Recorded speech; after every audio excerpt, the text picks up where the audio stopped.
வணக்க மகளே, welcome to the vendor show. இன்னைக்கு ஷோ நம்ம பார்க்க போறது ரவீந்திரா நீ எவட அப்படின்ற ஒரு மலையாள மூவியோட ரிவ்யூ. இந்த படம் பாத்தீங்கன்னா பிரைம்ல தமிழ் டப்பிங்கோட அவைலபிளா இருக்கு. இந்த படத்துல அனூப் மேனன், தியான் ஸ்ரீனிவாசன் மற்றும் பலர் நடிச்சிருக்காங்க. இந்த படம் ஒரு காமெடி கலந்த ஃபேமிலி டிராமா அப்படின்ற மாதிரி கொடுக்க முயற்சி பண்ணிருக்காங்க. தன்னோட பொண்டாட்டி மேல சந்தேகப்படக்கூடிய ஒரு நபரின் கதை. ஆக்சுவலா நம்ம ஹீரோ இந்த வெதர் டிபார்ட்மெண்ட்ல சீனியர் ஆபீசரா ஒர்க் பண்ணிட்டு இருப்பாரு. அவரு தன்னோட மனைவி மற்றும் மகளோட ஒரு வீட்டுல வாழ்ந்துட்டு இருக்காரு.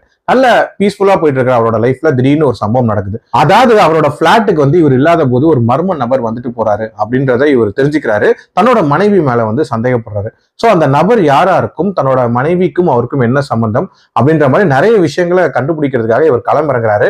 அதனால அவரோட வாழ்க்கையில என்னென்ன மாதிரியான சம்பவங்கள் நடக்குது, டுவர்ட்ஸ் தென் கண்டுபிடிச்சாரா இல்லையா அப்படின்றத அந்த படத்தோட கதை. தன்னோட மனைவியை சந்தேகப்படக்கூடிய ஒரு கணவன், அதை சுத்தி நடக்கக்கூடிய காமெடி அப்படின்றதெல்லாம் பெரிய படங்கள்ல ஒரு சைட் பிளாட்டா தான் வச்சிருப்பாங்க. பட் இந்த படத்துல இதுதான் மெயின் பிளாட் அப்படின்னும் போது கதையில பெருசா புதுமை இல்லை அப்படின்றது தெளிவா தெரிஞ்சிச்சு.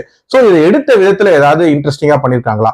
உதாரணத்துக்கு அந்த சந்தேகப்படக்கூடிய காட்சிகள் அப்படின்றதுல ஏதாவது சுவாரஸ்யமான விஷயங்களை கொண்டு வந்திருக்காங்களா? அந்த மர்ம மனிதனை பத்தி ஏதாவது மிஸ்ட்ரி கிரியேட் பண்ணிருக்காங்களா? அண்ட் காமெடி அப்படின்றது ஏதாவது இன்ட்ரெஸ்டிங்கா கொண்டு போயிருக்காங்களா அப்படின்லாம் கேட்டீங்கன்னா கண்டிப்பா இல்ல அப்படின்னு தான் நான் சொல்லுவேன். அந்த மர்ம நம்பர் யாரா இருக்கும் அப்படின்றத நம்ம ரொம்ப ரொம்ப ஈஸியா கெஸ் பண்ணிடலாம். சோ எதுக்காக வராங்க அப்படின்ற அந்த ரீசனுமே தோராயமா நீங்க கெஸ் பண்ணிடலாம்னு வச்சுக்கோங்களேன். சோ இதுலயே பெரிய லெவல்ல சுவாரஸ்யம் அப்படின்றது கட் ஆயிருது.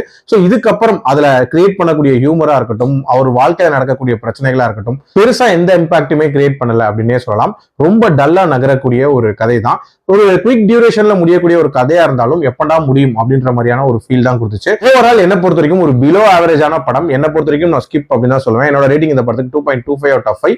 அடல் கண்டென்ட்லாம் இல்ல, கிளீன் வாட்ச். மீண்டும் அடுத்த விமர்சனத்தில் சந்திக்கிறேன். நன்றி, வணக்கம்.